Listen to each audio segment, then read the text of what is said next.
やってきました。晴れてるからね、雨が降るですよ。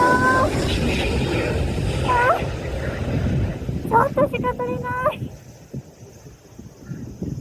羽田からストレップラ7が伊丹へやってきました。皆様、チャンネル登録、高評価の方、どうぞよろしくお願いいたします。いつもありがとうございます。